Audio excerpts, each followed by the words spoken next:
Capítulo 3, verso 1.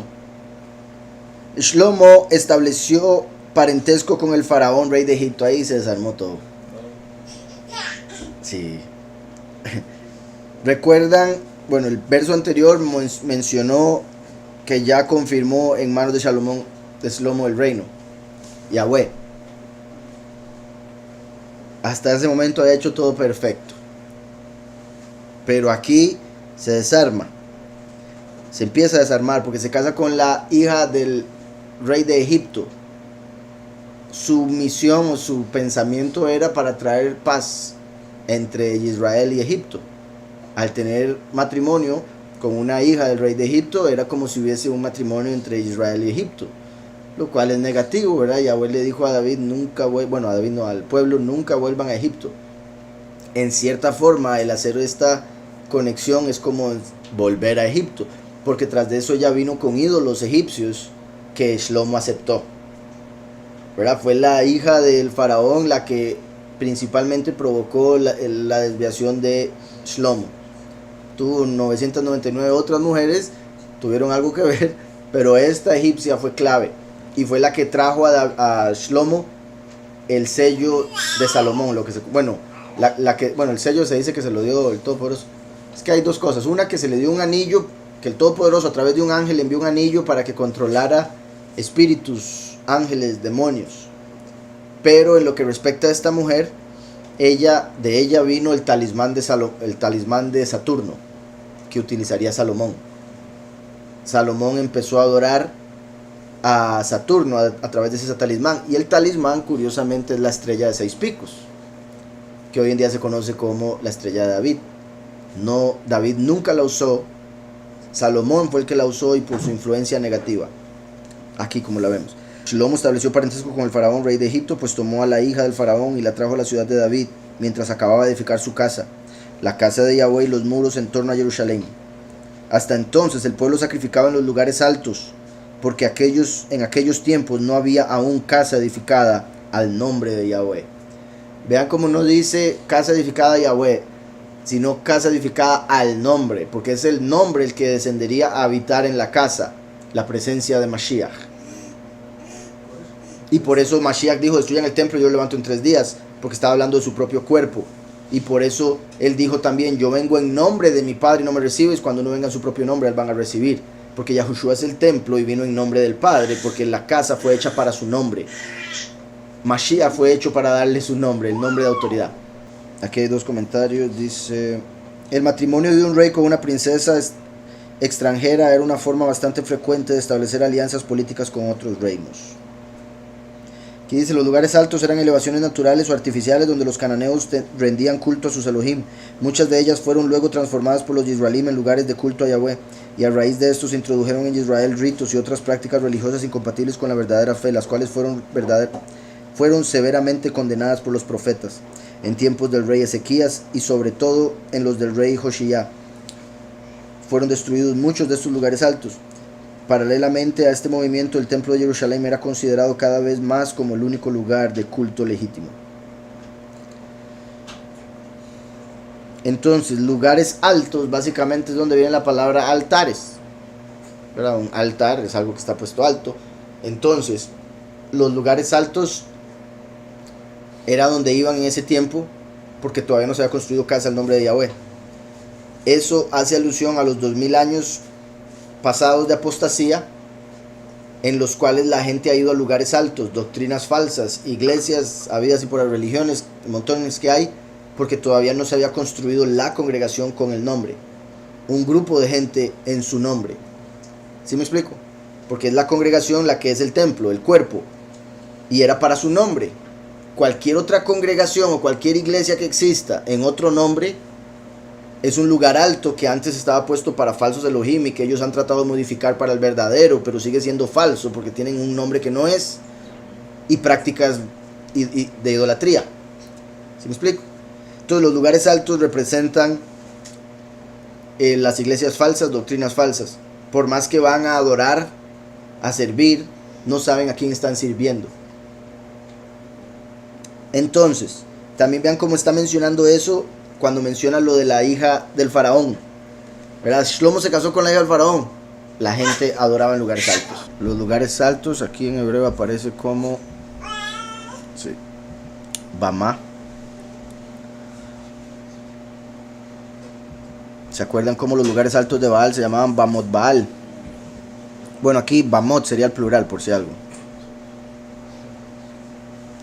Y eso mostrando cómo esos lugares altos eran en general hechos para Baal, el Señor. Entonces cuando las personas van a adorar al Señor en algún altar, no saben que están adorando a Baal, y por eso está prohibido.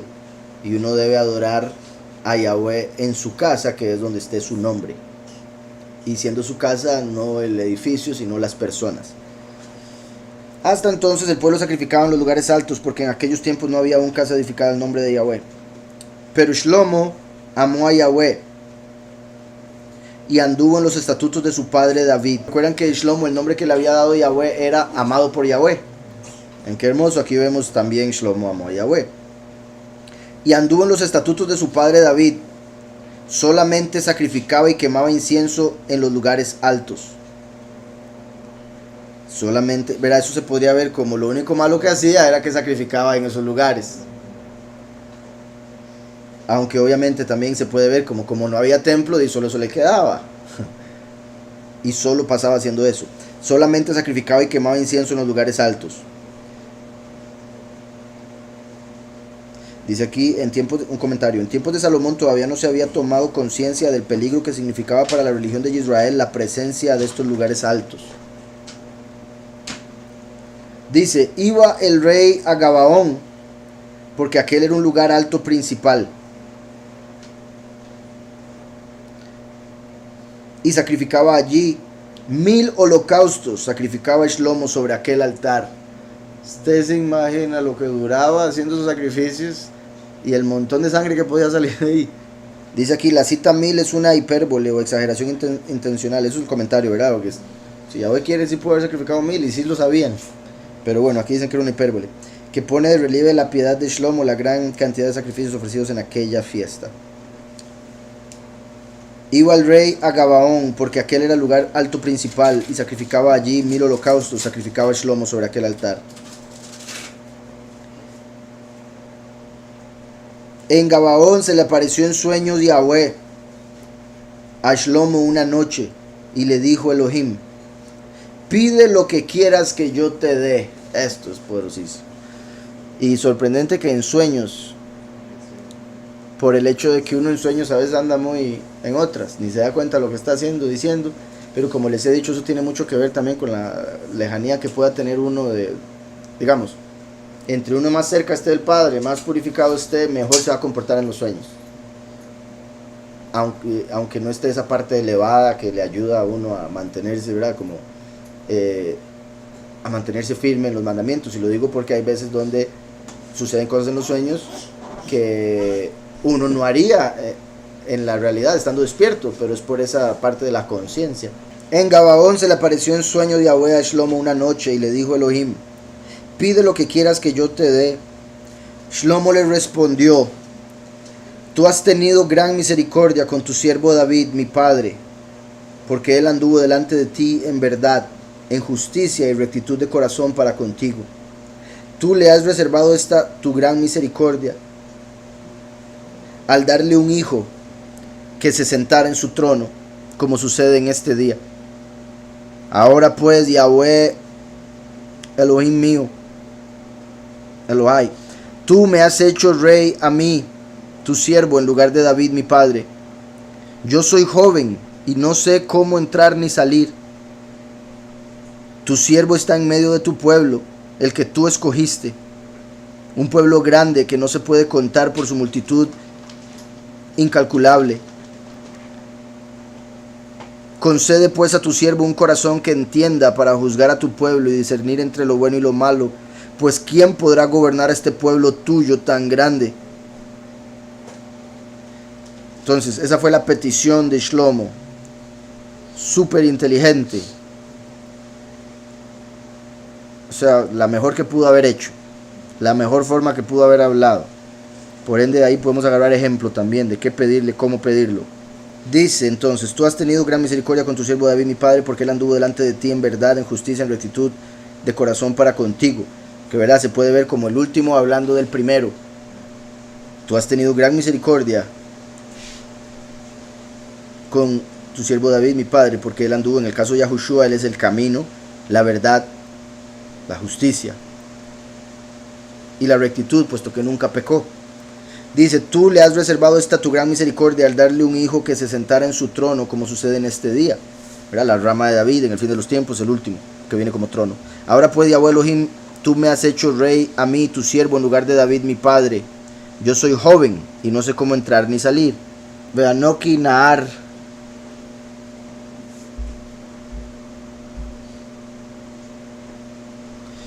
Nahar Catán.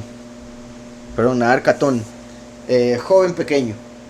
Nahar es un joven. Y Catán pequeño. Que también es como, ¿verdad? Catán era uno de los nombres que llevaban los hijos menores, que lo vemos aquí. Él no era el primogénito, pero en sí se refiere a que se considera muy joven para estar reinando, y él mismo reconoce, como dice aquí: no sé cómo entrar ni salir, no tengo la menor idea de qué es lo que tengo que hacer para salir ante el pueblo, entrar ante el pueblo. También no sé cómo entrar y salir es muy particular en el sentido profético, porque recordemos que Yahushua es la puerta. Entonces es como si el último viene al mundo y no sabe cómo entrar ni salir porque no le han revelado la puerta, ¿verdad? El último que viene como hijo pródigo. Tanto así que lo primero que menciona la escritura es que se casó con la egipcia, como el último que nace como Moshe en Egipto, como egipcio. Él empieza su vida de rey como una egipcia, en cierta manera haciéndose egipcio, porque se hace uno con la egipcia. ¿Sí me explico? A través del matrimonio. Entonces, como Moshe, que nació pensando que era, fue criado pensando que era egipcio, o ante el mundo como un egipcio, porque sí, ¿verdad? 3 meses estuvo con su familia.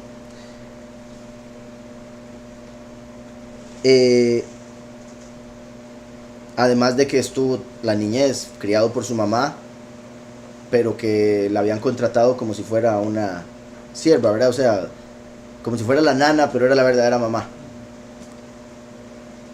Entonces, vemos aquí que Shlomo reconoce que no sabe ni entrar ni salir, siendo Yahushua la puerta. También eso es como no sé caminar, ¿verdad? Otra forma de decirlo. Y recuerden que las buenas nuevas son las sandalias. Yo soy joven, también recuerden lo de joven que hemos mencionado, ¿verdad? Como el joven que se fue desnudo cuando estaban llevándose a Mashiach. Como les he dicho, a Micael se le llama joven, el término joven va con Micael porque es visto como la representación joven de Yahweh, puesto que Yahweh es eterno y él le representa, entonces como el joven. Y lo de Catán se conecta con que el último viene como pequeño en importancia, habrá que ver el resto, pero pequeño como Paulus, que significa pequeño y representa al último. Pequeño en importancia porque Yahweh escoge lo vil del mundo, que viene como ladrón en la noche, etc. Después decía: no sé cómo entrar ni salir. Tu siervo está en medio de tu pueblo. Vean eso. ¿Qué dijo Yahweh a Moshe? Yo levantaré un profeta como tú en medio de tus hermanos. O sea, en medio del pueblo. Ahora él dice: yo estoy en medio del pueblo, como ese profeta, como Moshe. No sabe entrar ni salir porque vino como hijo pródigo. El último me refiero, no es Shlomo. Se casa con la egipcia como el último, que es como Moshe. Y etcétera. No que Moshe estuviera casado con una egipcia, ya le expliqué, ¿verdad? Lo de que nació en Egipto. Tu siervo está en medio de tu pueblo, el que tú escogiste. O sea, en medio de los escogidos, no en medio de cualquier pueblo, en medio de... Ahora, obviamente aquí dice, en medio de Israel, que es tu pueblo escogido. Pero lo que me refiero con respecto al último es en medio de los 144,000, que son los escogidos de entre el pueblo. Porque muchos son llamados, pocos los elegidos. Un pueblo grande que no se puede contar por su multitud incalculable. Vean eso, Shlomo ya sabía muy claramente: no puedo contar al pueblo. ¿Se acuerdan que David había contado al pueblo y por eso cayó una plaga? Porque contó al pueblo cuando está prohibido contar al pueblo. Porque es una falta de fe. Fe en la promesa de Yahweh. Recuerden que la fe está basada en la promesa que se le dio a Abraham, el padre de la fe. Entonces, si la fe está basada en la promesa y Yahweh prometió que el pueblo no se podría contar del montón que serían, contarlo sería falta de fe. Y eso fue lo que llevó a David a pecar. Pero fue Yahweh el que mandó un malaj para que eso sucediera, porque el pueblo tenía que ser castigado por su pecado, pero como estaba la cabeza apartada, entonces tenía que hacer a él fallar. Dice: concede pues a tu siervo un corazón que entienda para juzgar a tu pueblo. Vean qué importante lo que pide. Cualquier rey, los reyes de este mundo, casi que cualquier persona del mundo pediría: me regala por favor mucha plata y me regala mucha autoridad y mucho poder y que me tengan miedo. Pero él dice: por favor, regáleme lo necesario para ser un buen rey. Deme lo que necesito para poder guiar este pueblo tan poderoso, tan grande. Concede pues a tu siervo un corazón que entienda. Voy a ver ahí ese verso en hebreo, verso 9. Dice: y da a tu siervo corazón shomeya, que escuche. Un corazón que escuche. Ahora, eso, ¿verdad? Como dando a entender que pueda escucharte a ti, ¿verdad? Como cuando oramos aquí para que Yahweh nos abra los oídos, como decía Yahushua, el que tiene oídos para oír, que oiga.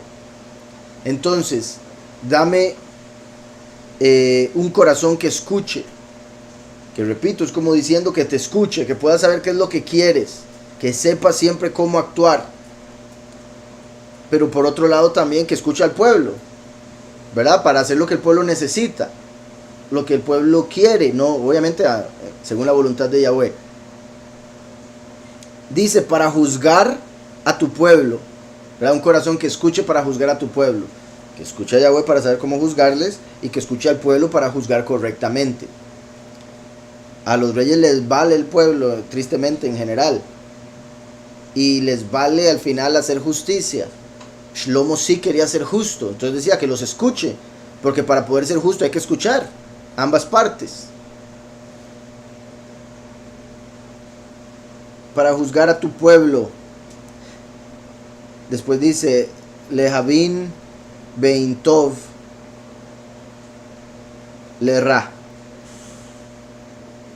Para entender entre lo bueno y lo malo. Bin de Binah, que era por eso que quería ver acá.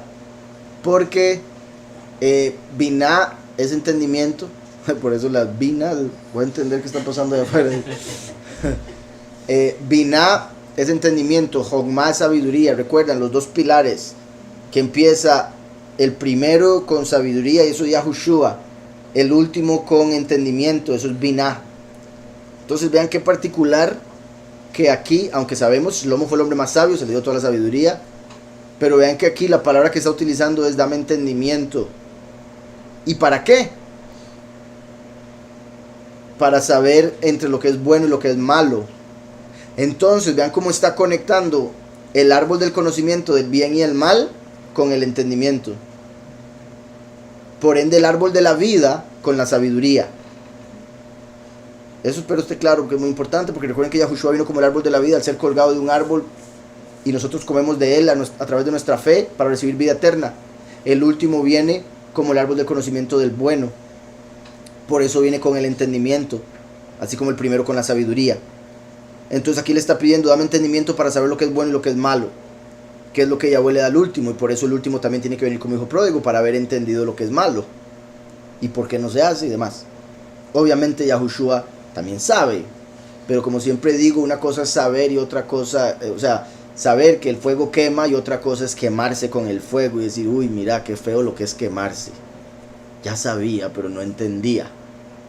El entendimiento que trae la experiencia, y por eso en los trabajos dicen: a mí no me importa si usted ya tiene todo el título y 6 años en la universidad, tiene experiencia. Exacto, la inclinación al mal, el bien y el mal. Entonces dame un corazón que escuche, y el entendimiento para saber lo que es bueno y lo que es malo, para que cuando escuche sepa qué es malo y qué es bueno, para que cuando escuche pueda juzgar según lo que es correcto. Entonces, y el entendimiento entre el bien y el mal, porque ¿quién podrá juzgar a este tu pueblo, que es, bueno, honorable o pesado, se podría decir también? Al pueblo honorable este. tu pueblo. Entonces, concede pues a tu siervo un corazón que escuche para juzgar a tu pueblo y entender entre lo bueno y lo malo, pues ¿quién podrá gobernar a este pueblo tuyo tan grande? Aquí donde dice tan grande es Hakabeit, que es de Kabot, que es pesado.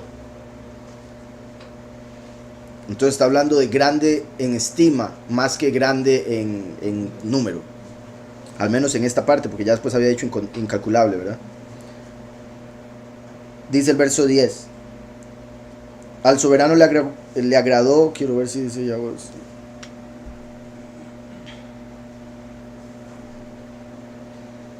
El 10. Vayitav Hadabar Beinei Adonai. Sí. Entonces, y fue bueno a los ojos de Adonai. Entonces, al Adón le agradó que Shlomo pidiera esto. Vean qué bendición. Entonces, eso quiere decir, pues debería ser obvio, pero para mucha gente parece que no, que Yahweh escucha las oraciones y a veces le molestan las oraciones. A veces la persona ora y a veces, ya lo que me está pidiendo este otro. Mientras que a veces otros oran y dicen, ay, qué lindo que me pidió eso, ahora le voy a dar más. Que fue lo que pasó con Shlomo.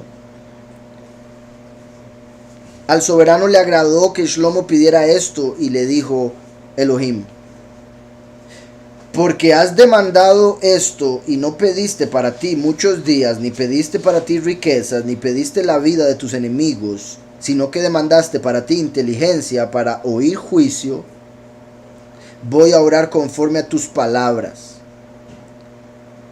Te he dado un corazón sabio y entendido, tanto que no ha habido antes de ti otro como tú, ni después de ti se levantará otro como tú.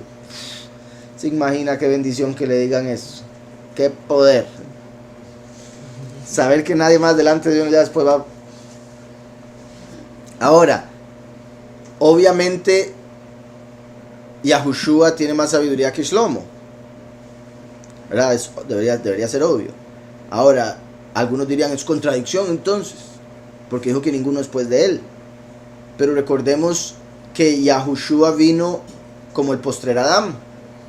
O sea, vino a iniciar todo nuevamente.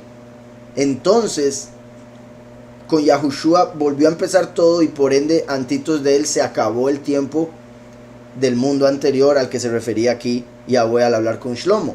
Porque Yahushua dijo, de los nacidos de mujer no ha nacido ninguno como Juan el Bautista, pero el más pequeño en el reino de Yahweh será más grande que Juan el Bautista. Yahuanán el inmersor. Ahora, ¿quiere decir eso que Yahuanán el inmersor era más sabio que Shlomo? No, porque no está hablando de sabiduría, está hablando de grandeza espiritual. Hay gente que puede ser sabia pero pecadora.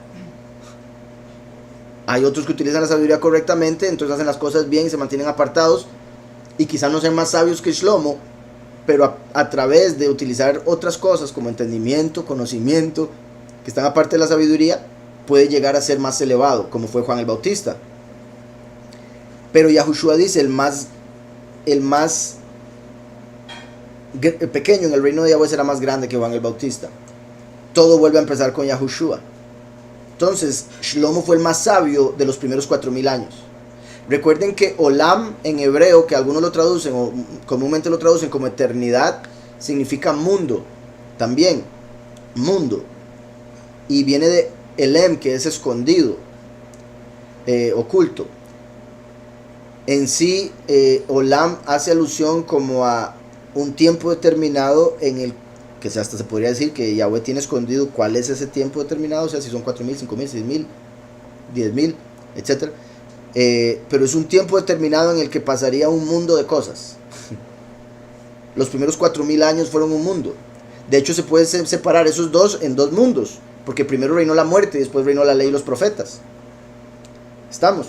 Y en esos dos mundos el más sabio fue Shlomo. Pero después vino Yahushua al iniciar el nuevo mundo. Y viene Yahushua, después viene el último, que fue representado por Shlomo. El último viene para empezar el milenio, cuando llega el Shabbat y ya nadie trabaja. Cuando uno trabaja es que puede hacerse un salario. Si no trabaja no se gana nada. Entonces en Shabbat ya no se va a poder crecer en recompensa de la manera que se crece estando en esta vida. Por eso es que a partir del último se cumple esto también. No habrá ninguno como, porque ya se llegó al límite y al máximo que se podía llegar del trabajo de la historia humana para recibir un pago en la eternidad después de. ¿Sí me explico? Entonces se cumplió con él porque Yahushua vino a iniciar todo de nuevo. Y se cumple de una manera espiritual en el último a través de Yahushua. Y los 144,000 llegan a ser la persona, el cuerpo especial que va a gobernar a todos los demás. Y especial me refiero a un nivel más elevado en la jerarquía y demás. Y no habrá nunca ninguno como ese pueblo, como esas personas, los 144,000. Entonces decía, porque has demandado esto y no pediste para ti muchos días, ¿verdad? Porque Yahweh le dice, pídame lo que quiera, y no le pidió cosas para sí mismo, en el sentido de, quiero una vida larga, quiero riqueza, sino que dijo, quiero hacer las cosas bien para el pueblo. Eso es un tipo de sacrificio. Se le dio la oportunidad de recibir lo que quisiera, ¿verdad? Como el legítimo, cuando los demonios que encerró Salomón, como la película esa. Después de 1000 años, el demonio le... Bueno, es que hay varias historias con respecto a cómo sucedía. Si habrían 1000 años después el sello para que saliera el demonio, el genio, según algunas historias, dependiendo de la cantidad de años que llevaban, el bicho salía y mataba a la persona, vengándose por haber sido encerrado. Pero otros, dependiendo de la cantidad de años, salían y daban un deseo, 2 deseos o 3 deseos. Entonces me acordé de eso por eso de 3000 años. Como salió después de 3000 años, habrá que ver qué fue lo que hizo el bicho. Pero como cuando salían y decían, le otorgaré 3 deseos a usted por haberme liberado de la botella. Y la gente normalmente, ¿qué es lo que pide? Cosas para sí mismo, para su carne, tontas, riquezas, vida larga, control, poder. Pero vemos que aquí Yahweh le da la oportunidad a Shlomo de pedir lo que sea, y Shlomo pide cosas. O sea, era sabiduría para él, pero para poder gobernar al pueblo. Entonces en realidad es para el pueblo. Y eso es como un sacrificio. Está sacrificándose a sí mismo para poder darle al pueblo lo que necesitan. Y eso obviamente le complace a Yahweh. Porque has demandado esto y no pediste para ti muchos días, ni pediste para ti riquezas, ni pediste la vida de tus enemigos, sino que demandaste para ti inteligencia para oír juicio.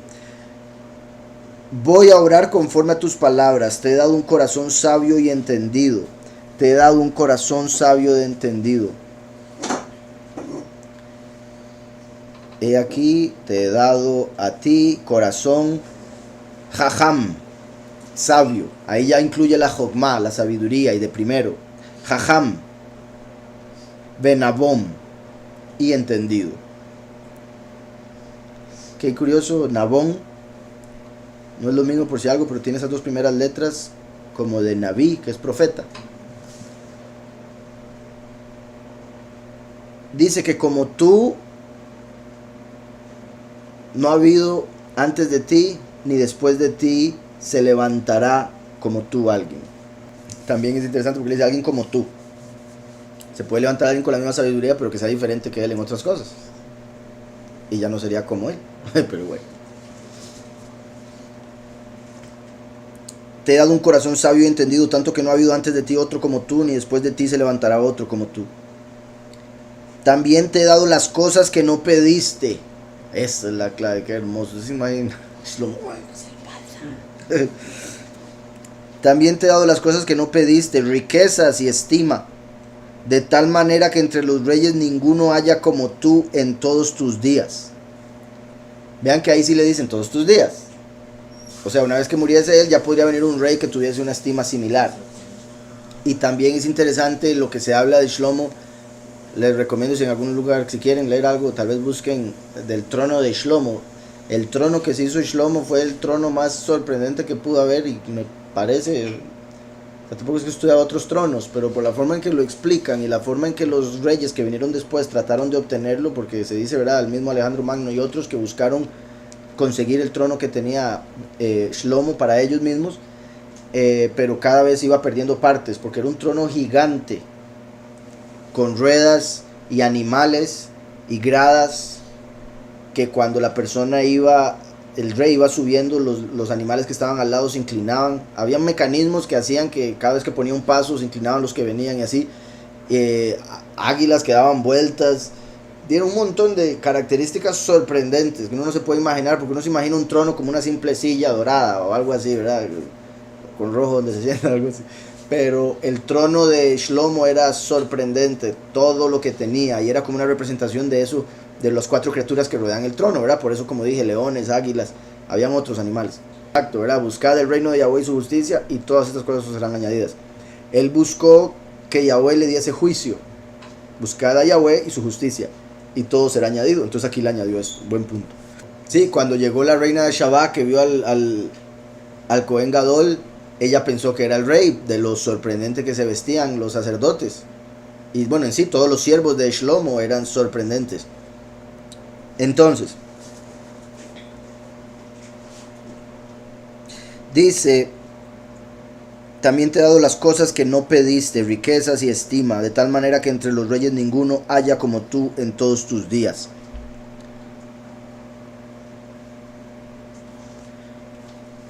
Osher, que es riquezas. Gam Kabot, también Kabot, estima. Recuerdan que el último es el que trae el Kabot. Aquí lo vemos confirmado. Y Yahushua trajo el favor. Y si andas en mis caminos, guardando mis preceptos, vean cómo ahí pone esa condición, porque se saldría de los caminos, tristemente, por un tiempo. Y si andas en mis caminos, guardando mis preceptos y mis mandamientos, como anduvo tu padre David, yo alargaré tus días. Vean, te daré lo que no pediste, pero a esto sí le hace una cláusula. Si anda en mis caminos, te alargo los días. Entonces, primero le da lo que le pidió, sabiduría. Segundo, le da honor como ninguno durante sus días, porque le dio sabiduría para toda la historia. Ninguno habría como él en todo el tiempo. Le daría estima y riquezas, que no habría ninguno como él durante su vida, tiempo más corto. Y la tercera, te daré largos días, como para que lo anterior se extienda. Te daré largos días si te mantienes en los caminos. Pero si no, le corta los días y por ende lo anterior duraría menos. Y si andas en mis caminos guardando mis preceptos y mis mandamientos como anduvo tu padre David, yo alargaré tus días. Cuando Shlomo despertó, comprendió que era sueño. Luego fue a Jerusalén y se presentó delante del arca del pacto de Yahweh. Sacrificó holocaustos y ofreció sacrificios de shalom. Y ofreció shelamim. Entonces, delante del arca del pacto de Yahweh, hizo olot, ¿verdad? El sacrificio olá, y ofreció shelamim. Curiosamente, recuerden que los 2 testigos son específicamente representados por estos 2 sacrificios. Testigo como Moshe, que es el último, un olá. Testigo Eliyahu, que viene después, como shelamim. Los 2 que hizo ahí. Cuando Shlomo despertó, comprendió que era sueño. Luego fue a Jerusalén y se presentó delante del arca del pacto de Yahweh. Hizo olot y shelamim. También ofreció un banquete a todos sus siervos. ¿Verdad? Como las bodas del Cordero, que vienen después de la muerte de los 2 testigos, cuando ya el último le fue dado el reino, como aquí Shlomo. En aquel tiempo vinieron al rey 2 mujeres rameras. Entonces, 2 mujeres rameras, ¿verdad? Como 2 iglesias que están en la falsedad. En aquel tiempo vinieron al rey 2 mujeres rameras y se presentaron ante él. Dice acerca de la práctica de la prostitución en el antiguo pacto. Bueno, está Génesis 38. Bueno, en realidad no es. Jueces 16. Sobre el juicio moral que merece dicha práctica. Proverbios 7, 6 al 27, 29, 3. En pocas palabras, que sí se hacía eso, pero obviamente está mal.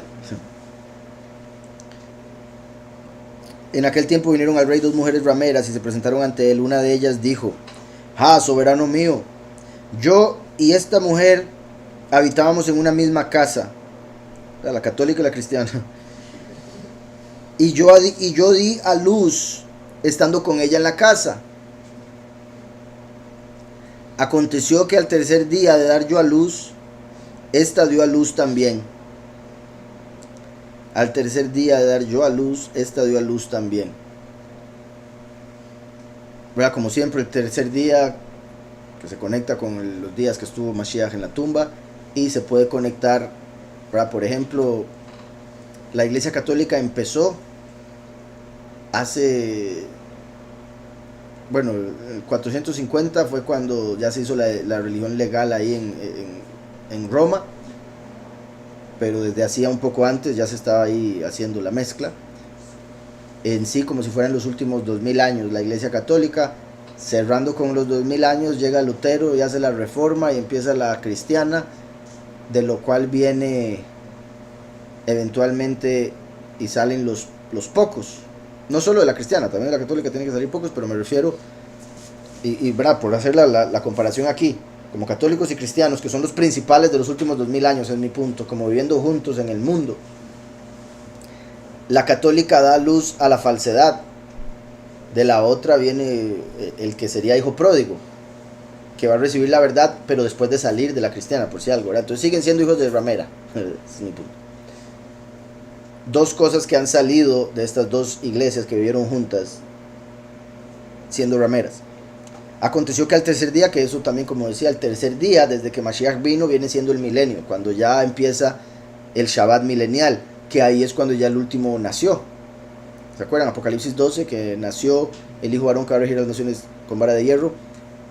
Por ende, este nace ya en el milenio, que ya es el tercer día, porque su nacimiento es su resurrección, en lo que respecta espiritualmente.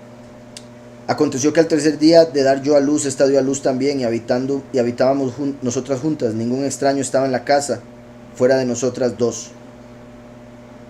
Una noche el hijo de esta mujer, esta historia claramente, ¿verdad? Estoy mencionando esos detalles para ver qué podemos ver espiritualmente, pero es una historia para reflejar el cumplimiento de la promesa que Yahweh le hizo a Shlomo, ¿verdad? Con esta historia, con este juicio tan poderoso que hizo aquí Shlomo, quedó en evidencia que había recibido sabiduría y entendimiento. Dice, ningún extraño estaba en la casa fuera de nosotras dos. Una noche el hijo de esta mujer murió porque ella se acostó sobre él. Ella se levantó a medianoche y quitó a mi hijo de mi lado, mientras yo, tu sierva, estaba durmiendo. Lo puso a su lado y colocó al lado mío a su hijo muerto. Dice, cuando me levanté de madrugada para dar el pecho a mi hijo, encontré que estaba muerto, pero lo observé por la mañana y vi que no era mi hijo, el que yo había dado a luz. Entonces le cambiaron el hijo. Que con lo que estaba contando, ¿verdad? Aunque es un poco diferente por si algo, ahorita vemos. Porque aquí al que está poniendo como que nació después sería el de la que está acusando, ¿verdad?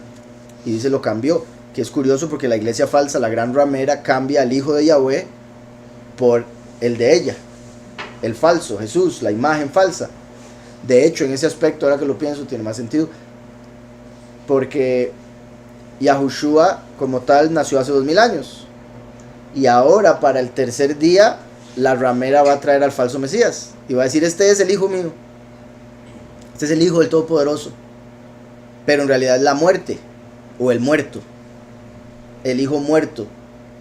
Entonces como que está quitando al hijo de Yahweh para poner a su propio hijo, para que lo vean como si fuera el Mesías.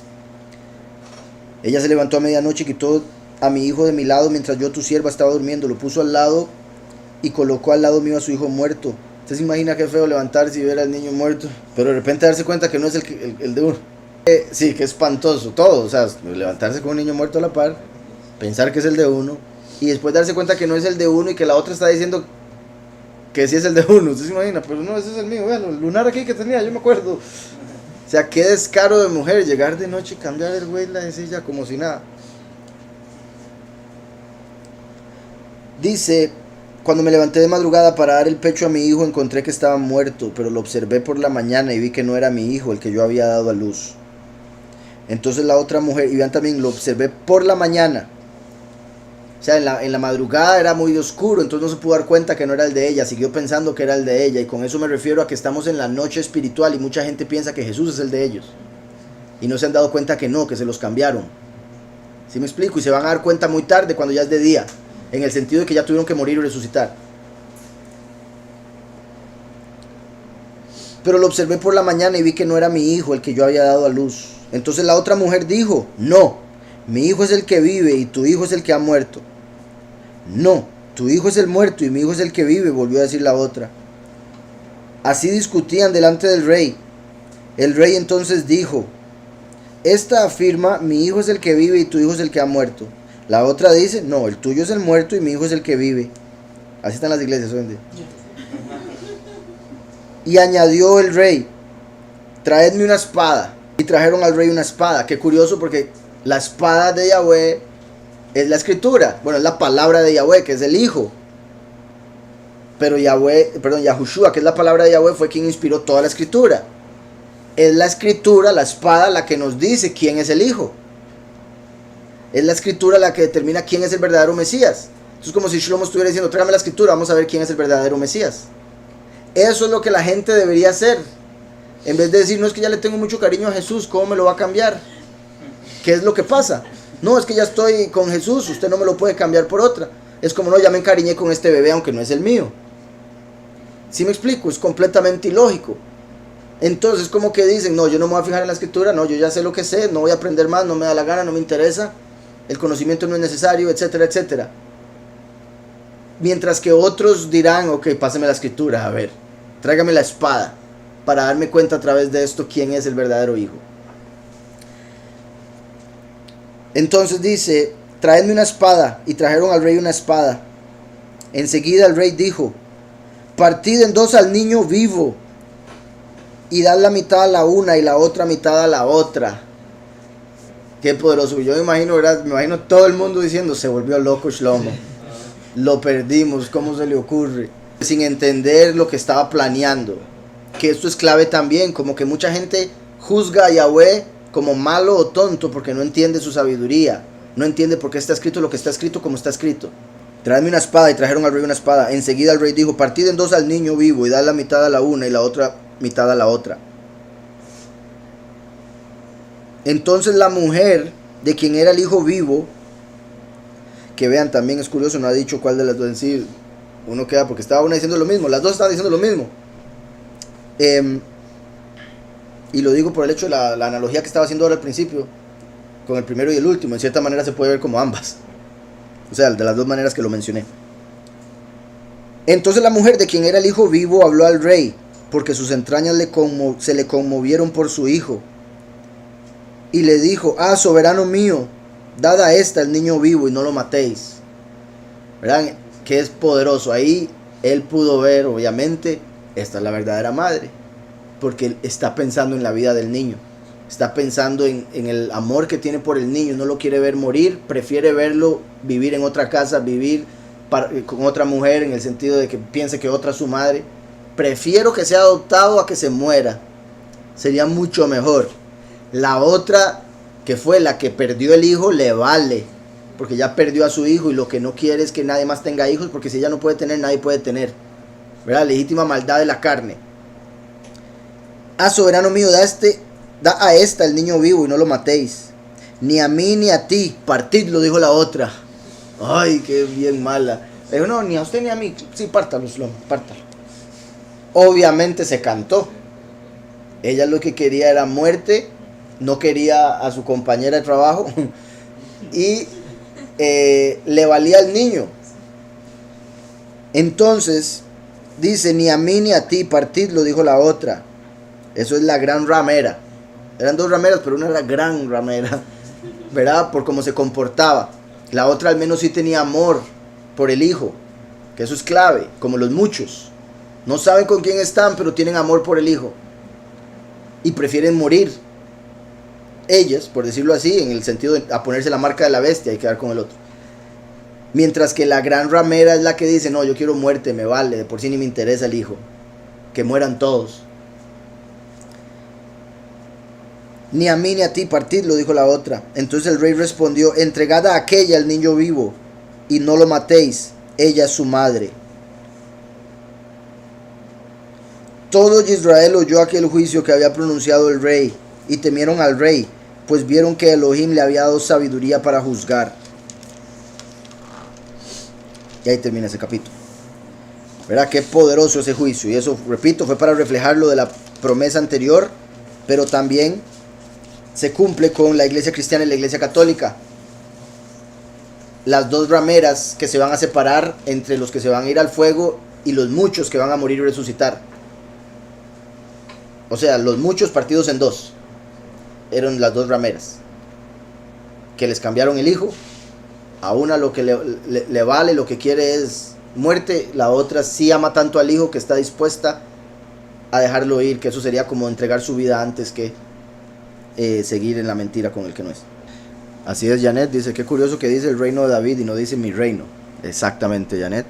Y eso es porque la promesa fue a David de que su trono siempre estaría establecido, y es parte de la profecía de que volvería David a tomarlo, tanto así que los judíos creen que el Mesías es reencarnación de David, ya que Yahweh llama al último David, lo cual se conecta con el significado de su nombre, amado.